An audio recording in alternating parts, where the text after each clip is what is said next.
Welcome to the Cyber Risk Management Podcast. Our mission is to help executives thrive as cyber risk managers. Our hosts are Kip Boyle, CEO of Cyber Risk Opportunities, and Jake Bernstein, Cybersecurity Counsel at the law firm of Newman DuWors. This is a show where we help you become a better cyber risk manager. The show is sponsored by Cyber Risk Opportunities and Newman DuWors LLP. If you have questions about your cybersecurity-related legal responsibilities, and if you want to manage your cyber risks just as thoughtfully as you manage risks in other areas of your business, such as sales, accounts receivable, and order fulfillment, then you should become a member of our Cyber Risk Business Strategy Program, which you can do for a fraction of the cost of hiring a single cybersecurity expert. You can find out more by visiting us at cyberriskopportunities.com and newmanlaw.com. Hi everyone. Before we get started with this episode, we have a special announcement. As a regular listener, you know that the same technology that makes our jobs easier can also make things easier for cyber criminals. Given this, it's not surprising that enhancing cybersecurity is near the top of many organizations' to-do lists. What is surprising is how many businesses approach cyber risk management the wrong way. We want to help fix that at 2 Lunch and Learn webinars. So join us for the 10 biggest mistakes you're making with cyber risk and how to fix them. On the East Coast, we'll start on Wednesday, June 26th at noon. And on the West Coast, we'll start on Thursday, June 27th at noon. Invite your team members to join you in the conference room for this Lunch and Learn webinar. Registration to this exclusive 45-minute webinar and the Q&A session is free, but space is limited. Visit cyberriskmistakes.com to reserve your spot today. Now, on with the show. So, Jake, what are we going to talk about today? Today, Kip, we're going to talk about the rise of web apps and what that means for cybersecurity. And I want to start by clarifying what we mean by that term web app. So why don't you go ahead and give us a definition? Okay, a web app. What is that? Well, it's what we call a client-server computer program, and client-server as a systems architecture is something that's been around for a long, long time. And don't worry, people in the audience, we're going to be very careful not to turn this into a tech-heavy conversation, but we do need to, bring out a couple of terms and define them for you. So the client, very simply, is the web browser. The server, very simply, is a machine that is often in a cloud or in some kind of a hosting data center. It's somewhere else. It doesn't have to be a big blinky light chassis that you might see on television, but those, just the whole idea is, the client kind of initiates stuff and the server kind of mostly responds. And also, servers tend to talk to multiple clients. So you're going to have many people using their web browser in order to do stuff in the web app. And there's typically one server or a small cluster of servers that are responding. And most of the business rules or the logic, the feature, the functionality of the web app is coming from the server, and a lesser amount of that is coming from the client. Now, web apps make heavy use of things like JavaScript, HTML5, and they use a bunch of web commands like get and post. And we're not gonna dive into what all those things mean. But yeah, so that's kind of just a basic understanding of what we mean by web app. Okay, so for the non-techies, just some examples of common web apps include, I would say, websites that people use every day. Gmail, almost every banking site, Google Docs, really even Facebook and Twitter. Yeah. And I would say, too, that web apps are, include a lot of what I would consider more professional tools that are in heavy use these days. Apps like Smartsheet, Airtable, Asana, Trello. There's just tons. Yeah, And Power BI. I mean, just if anything that you're using through a web browser could is going to be a web app. That could be Office 365, right? So online Word, online Excel. What's funny is that when we work with customers on cyber risk management, I can't. It's funny, but it's also tragic when we'll say to them like, okay, well, how many cloud services are you using? And somebody might say, oh yeah, we're not using any cloud services, but we just have our Dropbox. oh man, yeah, yep. It's like not only is that a web app, but it's also a cloud service. So things are a little hazy right now. They are, and I think one thing that just to point out is that a great many of these modern web apps are running on virtual servers, probably in Amazon Web Services or Azure. hmm So, like by definition, if you're using any of these applications, your part of your company is in the cloud. Yes, yes, that is so true. A web app, almost by definition, if it involves the internet, is cloud. It Yep. is. So, Kip, here's the question: are web apps secure? Uh, okay, counselor. Now I'm being deposed. It's obvious, and you've essentially asked me, "Hey, Kip, have you stopped beating your wife yet?" Is that what I asked you? I think I just asked are web apps secure, but maybe that wasn't a fair question, and I think we both know it. But so why don't you explain, why that's not necessarily a fair question, but try to let's at least, I think even though it's not a fair question from our perspective, it's a very it is a very It's a fair relevant question. It's question. a very relevant question, and I think it's one that a lot of listeners want to know the answer to. So let's do our best to kind of talk about that. Right. Yeah. Okay. So, um, okay. So, just I want to use a term here that is, a little term of art in the cybersecurity world, which is called an attack surface. Okay, and so.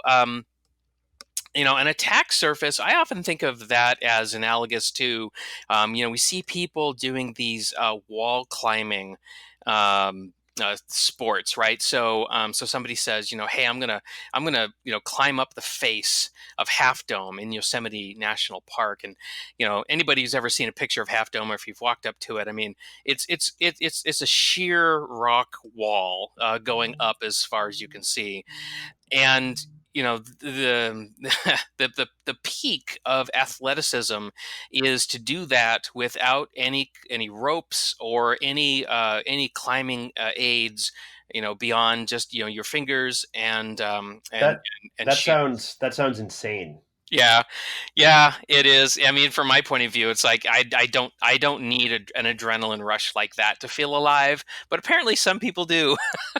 There you So, go. so you would so as a as so when we talk about attack surface, right, on a web app, what we're really saying is that when there's a large attack surface, that means there's a lot of places that you can, as an attacker, that you can get a hold on, right? That you can try to attack it this way, and you can try to attack it that way. And you might, as you contemplate attacking a web app, right, a large attack surface, you might have 15, 20 ways that you can discover with just doing some inspection, like all these different ways that you can attack it. Now, if you have a small attack surface, that typically means that there's just not much there to use as a basis for launching an attack. Or the other thing sometimes I think about is when I say, well, geez, that's a very small attack surface. Sometimes it just feels to me like it's a smooth wall, right? Where there's no cracks, there's no place to kind of grab onto with your hands or your feet. It's completely smooth, and you're wondering like, how in the world will I can I even get 1 foot off the ground? There's just no attack surface here. There's just nothing to grab onto. So Yep. so that's that. So conceptually, that's how I think about attack surface, and so web apps generally do create a large attack surface, mostly because this is something you're doing over the internet. And so if you want to use a web app, you've got to be connected to the internet, and it just kind of opens up a whole bunch of possibilities. So having said that, web apps themselves are not inherently secure. They're not inherently insecure. But I think what we need to understand is that there are some very important differences between a web app that you use as we've defined it, and more traditional software. So I think by doing a compare and contrast, I think we can start to answer that completely relevant question that you asked. Okay, so let's say I'm running a classic client-side application, Microsoft Word.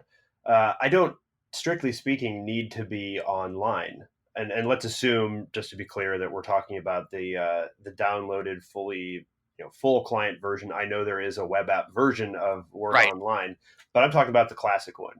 And so, What we would call a fat client. Fat client. There you go. That means that an attacker would need to directly infect my computer to see what I'm doing in my Word document if I'm offline, right? Yeah, that's right, because all of your data and all of the program logic is running on a single computer. And you're right, you could disconnect from the internet, you could disconnect from your local area network, right? You could just drop your Wi-Fi connection, and then you can isolate your computer, and you can write your secret memos. There you go. Right. Now, if I'm using a web app, then it's really that there are just more opportunities for antisocial behavior, which is a euphemism I just developed for hacking. But it's right. Yeah, it is correct. Yes, and so not only can attackers always target my actual computer, but they can also attack the router, a firewall, even the secure tunnel that's used by the HTTPS protocol. Mm-hmm. There are just so many places to poke around and find vulnerabilities and weaknesses and exploit them. Yeah, and and also on the server side too, right? So, oh yes. So I think of a web app as being my computer connected to another computer, and that there's this a tube or a tunnel, right? So anybody who's ever seen like these pneumatic tubes of old, where you would take a piece of paper and you'd put it in this little capsule, and then you would drop it into this tube network where there was air rushing through the tube, and by putting a little capsule in there, it would shoot it someplace, and then somebody would get your message, right? The last time I used one of these things was in an old-timey bank teller drive-up window. But that's kind of how I think about it. Is I've got this tube, a digital one, right, between my computer and some computer in the cloud, and I'm passing data back and forth between there. And as an attacker, that creates a lot of attack surface, right? Because I can just Yep. go from the client side. I can follow the tube. I can see all the little places where one little piece of tube connects to another little piece of tube, because it's not one single cylinder, right? It's a whole bunch of little cylinders all connected together, and every one of those little connection points, right, is a little piece of attack surface. Yep. So yeah, so that's how I think about it, and that's so you're right. There's a tunnel, and there's just a ton of places to poke around, but so while all of that is true, while there's all this technological aspects to this, there's also a psychological aspect to this. Absolutely. But what do you mean by the psychological aspect? Well, the our friends, the marketers of cloud services, are who I'm thinking about when I say that there's a psychological issue here. So a lot of people think, hey, let's just move all of our compute and all of our computing, all of our storage. Let's just shut our own data centers and telecom closets down, and let's just move everything into the cloud. And if we do that, we'll be safe. I've heard that a lot. Yeah, so have I. And I've heard it from the marketing messages, that comes out of cloud providers. and they're all guilty of this, right? So I'm indicting them all wholesale. Oh No, yeah, no one is absolutely. worse than the other. They're different, right? And like a lot of of marketing, there's always a kernel of truth in it. And so it's not fair for me to say that no, going to the cloud is a horrible idea from a security point of view and it'll never work, right? That's just me going in the opposite direction and exaggerating based on the same kernel of truth. The reality is like a lot of things in the midpoint. So Yep, uh, absolutely. but the issue here that I really want to put my finger on is what we call a false sense of security, right? That's the psychological issue in play here, just as much as the technological issue, right? Is this idea that if you really believe, right, as an executive and you're managing cyber risk for your company, if you've really bought into this idea, lock, stock, and barrel, that if we just move to the cloud, everything will be okay from a cybersecurity point of view, then you've got a false sense of security. I mean, that's just what that means. It is, and I think I want to be clear that we're definitely not bashing web apps. I think web apps, are they're the future in a lot of ways. There's a They've lot of created so much value yeah. for our economy, and let's be honest, I use them all the time. So do you. We're using one right now to record this podcast. In We fact, are. I mean, we are unabashed, unashamed users of web apps ourselves. in fact, a lot of law firms, including my own, has switched almost all of our timekeeping and billing software to what are effectively web apps, and I think that they're very incredibly useful. But I think that what people need to remember about the cloud and web apps is that, generally speaking, you are responsible for the safety of your own credentials, and that means that if you allow something to take your credentials, your username and password, then your web app, let me put it this way: the web app doesn't know if it's you or someone using your credentials to log in.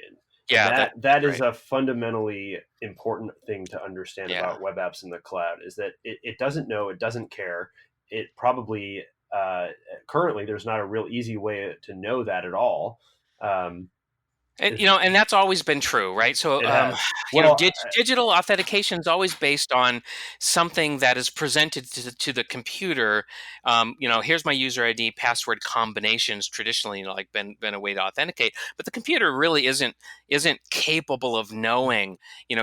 Is this Kip presenting Kip credentials, or is this Jake presenting Kip credentials? The computer doesn't yeah, know. It just yeah. knows, oh, these are valid credentials. Welcome. And if you're interested in a longer discussion of that, go look up our IAAA episode where we talk all about identification, authentication, Right. and authorization, etc. So, um, but for purposes of the web app here, it really is particularly all the web apps that you can access without any form of multi-factor authentication. Hmm. You think about security in web apps, and one of the main things that, for example, a bank app will make you do is generally have some kind of two-factor or multi-factor authentication protocol, which just means that you can't log in with just your username and password. Right. But Yeah. Yeah. there are, And the cynical interpretation of that is I have to jump through another hoop. of course, but that hoop is there for your protection, and I think hopefully people understand that these days. And what is almost scarier to me are the great many web apps where it isn't even an option to turn any kind of Yeah. MFA on. Yeah, and by the way, just to push back a little bit on your assertion, which I think I like, which is that the need for multi-factor authentication, like, should be just generally accepted. Um, we talked about that fellow who is suing Apple Computer because he can't turn off two-factor authentication, and he's alleging that that is greatly impinging on his productivity. So it'll be interesting to see how that case resolves. Oh, for sure it will. I don't think he'll ultimately win that, but it definitely is an interesting case to Yeah. bring. Well, I think it's a data point that says not everybody believe, not everybody believes this, right? Not everybody's convinced. And when you look at the there's this great little model, right, about the adoption of technology, and it looks like a bell curve. And if you've ever read some of these books about how innovation diffuses through a population, then you've probably seen this. But just what we're really talking about here, right, is laggards, like people who will not adopt new technology without kicking and screaming and complaining and generally being a nuisance all the way. Yeah, no, it's true. It's very true, and I think that with web apps, what people need to, I would say, be aware of more than anything, and for purposes of kind of giving people a quick, bullet point list of things they can do, is, know that I'd say number one is just recognize that you're not automatically more secure or safer. In fact, if anything, the opposite is true when you're using web apps. And if your crown jewels, if the intellectual crown jewels of your company are based entirely on web apps, there's nothing wrong with that. It's just that you need to be aware of that risk so that you can properly take action. Yeah, that's right. And it's funny because even though the marketing messages from cloud providers is, come to the cloud, you'll be safer. They actually do. When you start, scratching it a little bit, and you're like, well, what does this really mean? What you'll find in almost every case is you'll find a white paper or a web page that says, security in the cloud and security with web apps is what they call the shared responsibility model, which Yep. is to say that the cloud providers and the web app providers are assuming a certain amount of responsibility for security so that you don't have to, right? And so the classic example of that is that they have data centers that their computers are stored in so that you don't have to build data centers anymore. You can just use theirs. And their data centers are, quite frankly, very, very good from a physical security perspective. Most of them are located in highly remote areas because that's where the cheap electricity and the cheap land is, right? So it makes sense Yep. to build them out in the middle of nowhere, and so they're hard to get to. And then when you go into them, there are just layers and layers and layers of security, including geometric hand readers, man traps, so all this stuff. It's great, and so you don't have to invest in that. You can just benefit from it. It's wonderful. But here's the thing. So anything that you have to take responsibility for, there's going to be a setting for that. So if you go into the administrative consoles of any of these web apps or any of these cloud providers, you're going to see some settings that you can make. And if and here's here's the rule of thumb. If there's a setting for it, that's your job. You need to figure out what the right setting is, and you need to make that setting. Don't just accept everything by default and off to the races, right? If there's a setting and you can set it, then you've got to think about what the setting should be, and that's your responsibility. Exactly. And what's even, I would say, more critical um, is to dig into those settings early and often, so that you don't accidentally leave yourself uncovered. And you hear all the time about data breaches that are actually the result of what is often called an unsecured S3 bucket. Yes. And I've heard that phrase over and over again. And all that means is that someone misconfigured an AWS service, Yeah. basically, which they Yeah. call the S3 bucket. And is that Amazon's fault? No, it's not. No, it's not. Um, And Amazon on AWS is what we call infrastructure as a service. It's a type of cloud offering where you basically get to buy um, virtual computers and servers, but then that's all they give you. Your Right. responsibility is to then configure that and set it up in a secure way. Right. So that's infrastructure as a service. And then there's also platform as a service and software as a service, which is, a web app is really classified as a software as a service. Yep. And when you buy infrastructure, you're going to have more responsibility for security than you will if you buy a platform. And you'll have more responsibility with a platform than you will have with a SaaS or a software as a service. But in every one of those three cases, you're still going to have things that you've got to configure. And in the case of these S3 buckets, right? Funny, great little lingo there. All it really is a file server, right? So if you think about, oh, well, we've got file servers on our local area network. Well, now you've got a file server in the cloud. And here's the thing. If you were lax, right, lazy and permissive about securing your file server on the LAN, the impact of somebody breaking into that is pretty limited. I mean, first of all, they've got to break into your local area network.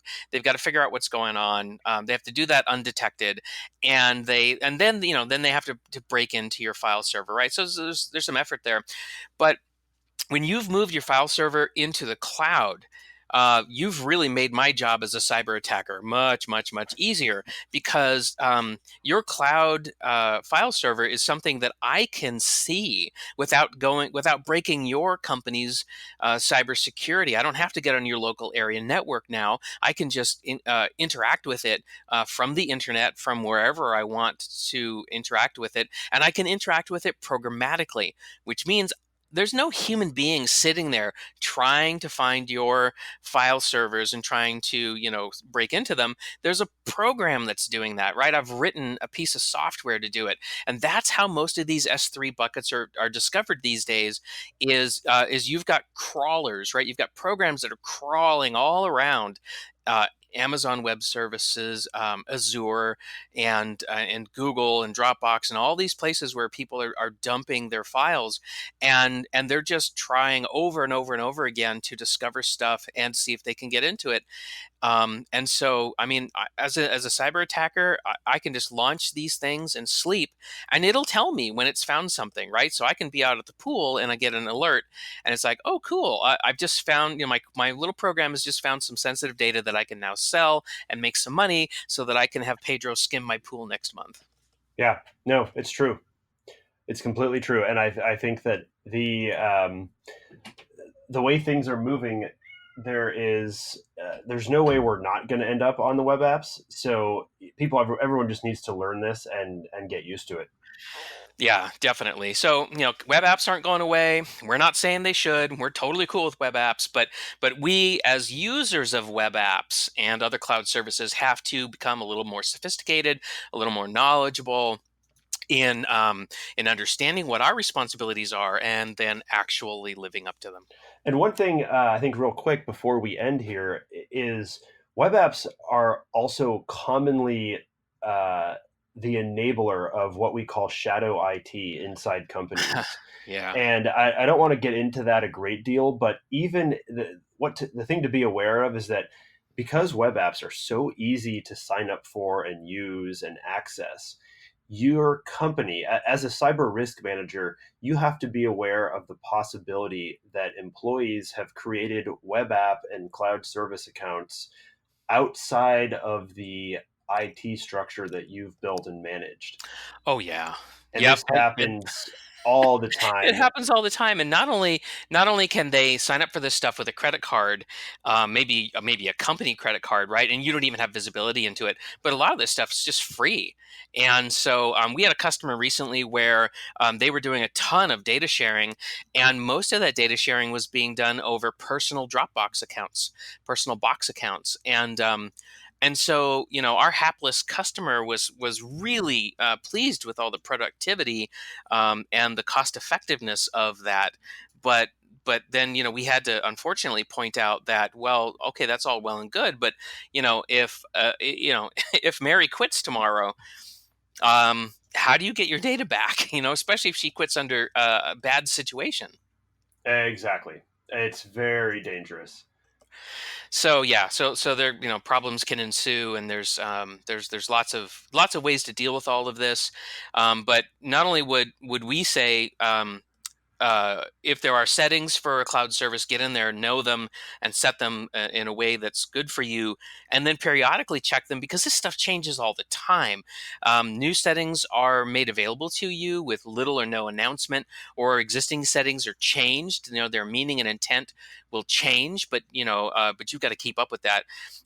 But then also you need to think about using the business versions of these web apps so that you can have a centralized management console. So that when you say, well, my security policy is that when you leave my company, that all your data belongs to me. That's a totally reasonable security policy.